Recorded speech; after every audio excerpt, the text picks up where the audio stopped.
Bakit hindi nalulugi ang mga Chinese store kahit magkakatabi sila? Napansin mo bang magkakatabi pero buhay lahat negosyo? Kahit pareho paninda, patuloy pa ring bukas sila. Mas maraming tindahan, mas dumadami pala customer. May sistemang simple pero bihirang ginagawa ng iba. Hindi ito tsamba o simpleng swerte lang. Follow, share, at subscribe para malaman sikreto. 1. Sabay-sabay nilang binubuo ang demand. Mas maraming choice, mas maraming bumibili araw-araw. Customer mas kampante apag maraming tindahang pagpipilian. Hindi puro agawan.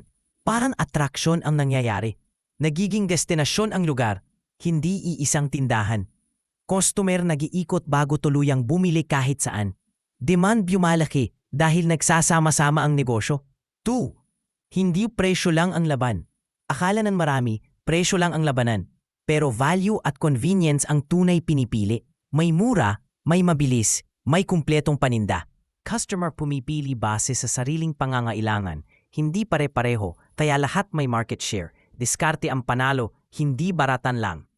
3. Mabilis ang ikot ng paninda. Mas gusto nila mabilis benta kaysa malaking tubo. Manipis ang kita pero tuloy-tuloy ang galaw. Kapag mabilis benta, mabilis balik puhunan agad.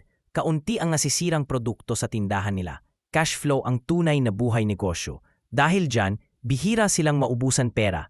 4. Simple at tipid ang operations. Walang arte, walang sobrang gasto sa setup. Hindi kailangan ng magarbong disenyo o branding. Diretso sa produkto at customer ang focus.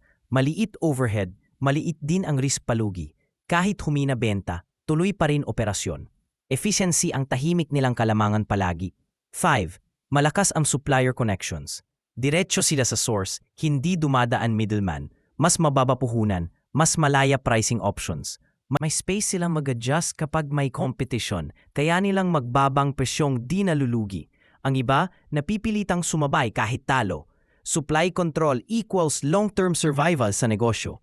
6. Abundance ang mindset nila. Hindi nila iniisip na inaagawan sila palagi. Mas iniisip nilang palakihin buong market muna. Mas maraming customer. Mas lahat may kikitain. Hindi takot sa kapitbahay na kaparehong negosyo. Alam nilang may sapat para sa lahat. Hindi makitid na isip ang puhunan nila. 7. Consistent at matyaga sila. Araw-araw bukas, kahit minsan mabagal ang benta. Hindi umaasa sa bigla ang kita lang. Pinapakita nila presence kahit tahimik ang araw.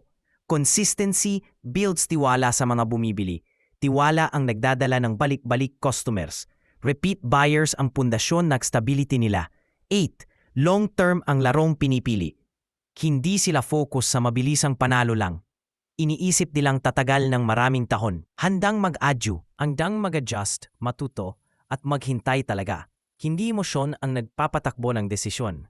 Sistema ang inuuna, hindi pabilisan ng ego. Sa dulo, ang matiyaga ang nananatili. Hindi sila matibay dahil swerte lang. May sistema, disiplina, at tamang pag-iisip. Kung gusto mong tumagal sa negosyo, matuto.